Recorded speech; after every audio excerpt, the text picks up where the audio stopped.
Ladies and gentlemen, welcome to the Rogers Kakasungura YouTube channel. Asubuhi niliweka video hapa nikiwaonyesha how the DCI has been exposed for peddling rumors and lies,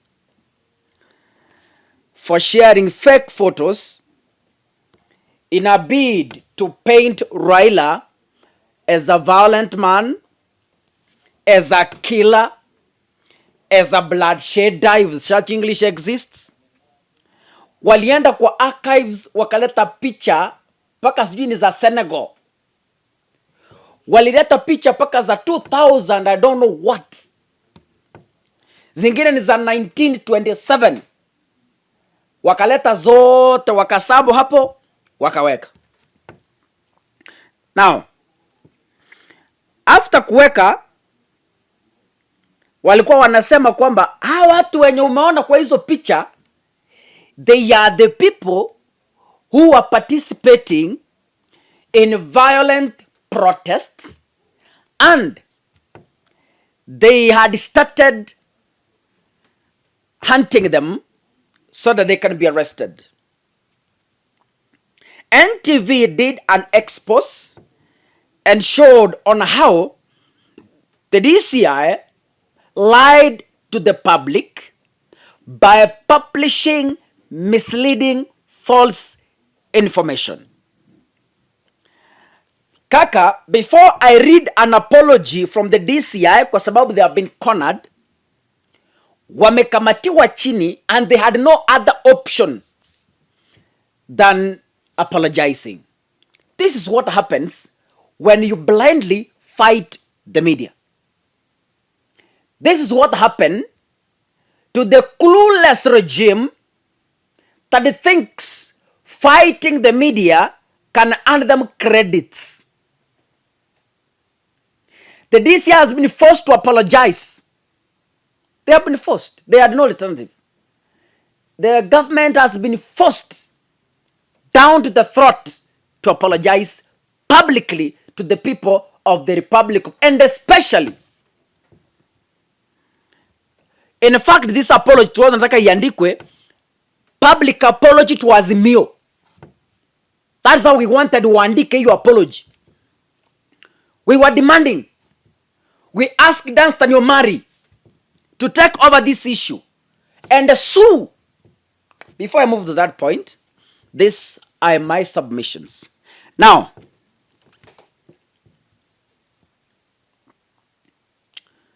even before I give my submissions, let me read this fake apology. The Director of Criminal Investigation, DCI, on Facebook, public apology. The Director of Criminal Investigations wishes to unreservedly apologize to the public for the mix-up of images in yesterday's communication, which was meant to appeal for information regarding the whereabouts of criminal suspects involved in Monday's illegal demonstrations. The mix-up was partly occasioned by the overwhelming information that we had received via the Fichua kwa DCI online platform regarding the reported incidents of violence.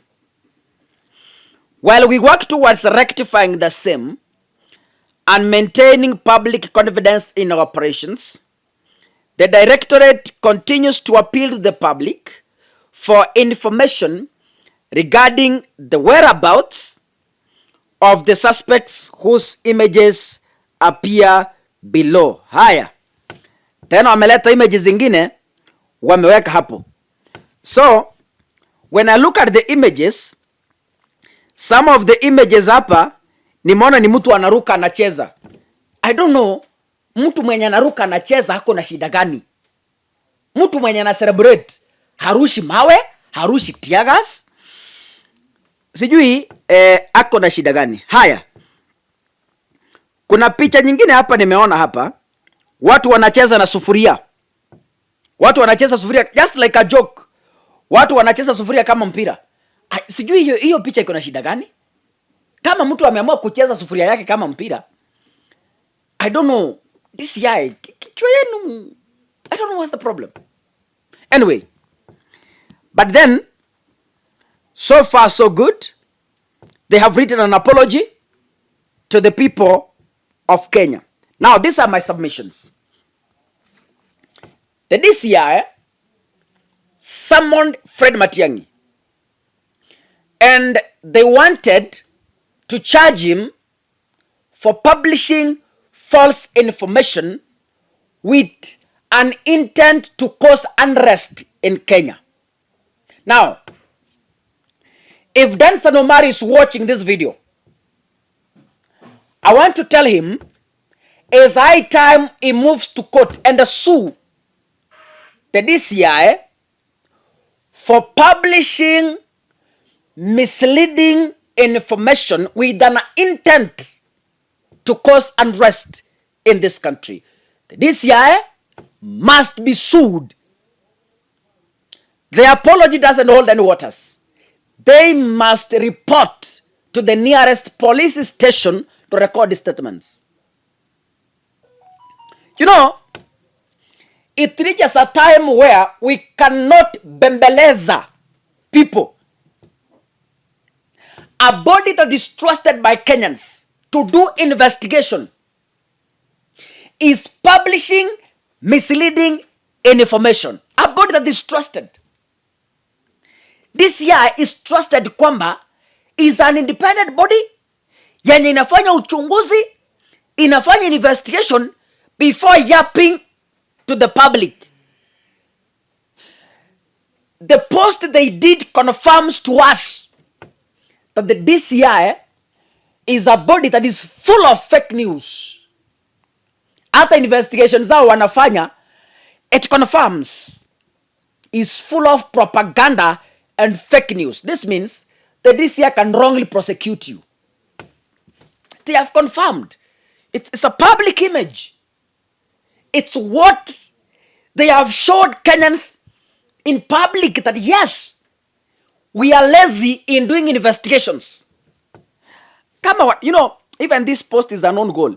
Paragraph 2 reads, the mix-up was partly occasioned by the overwhelming information that we had received via fichua kwa DCI. Sasa nyinyi munachukua picha fichua kwa DCI you publish without even doing your due investigation to ascertain if the photos are true.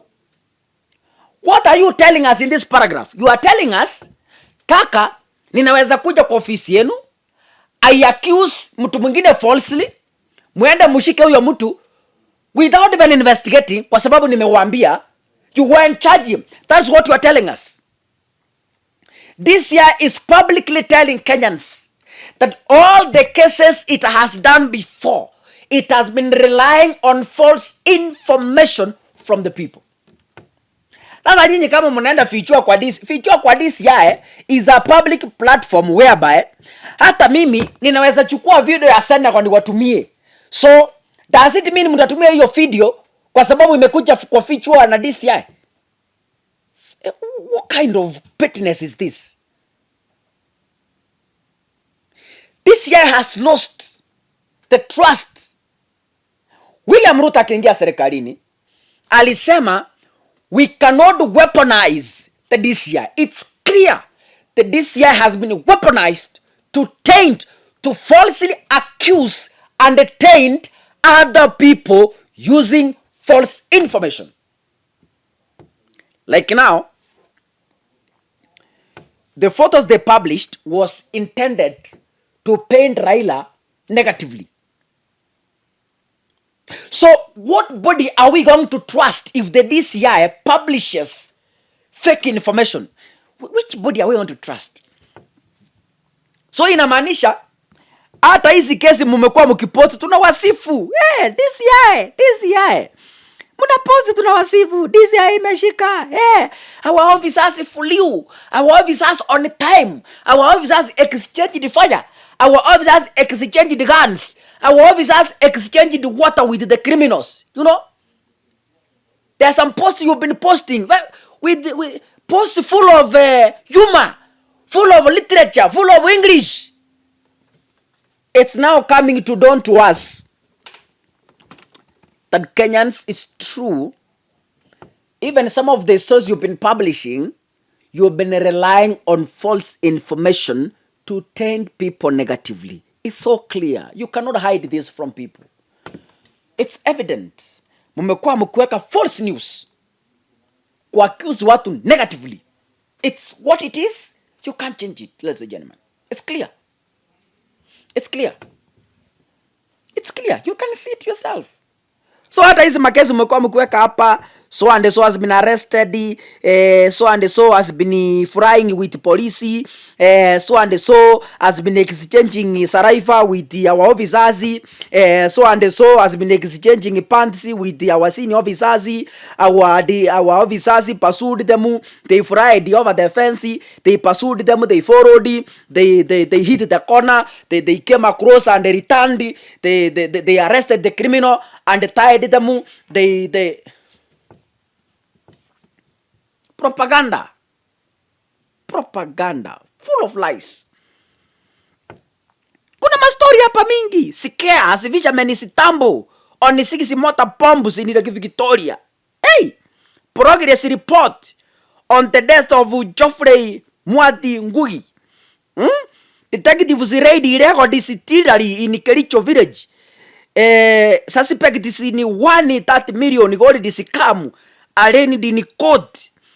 Robbery suspect arrested as firearm is recovered.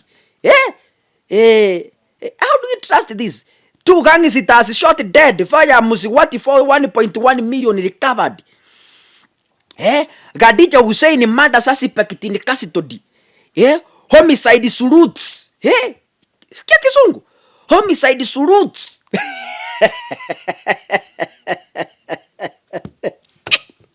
Aki. Mungu awabariki ladies and gentlemen. See you in the next video. Asanteni sana.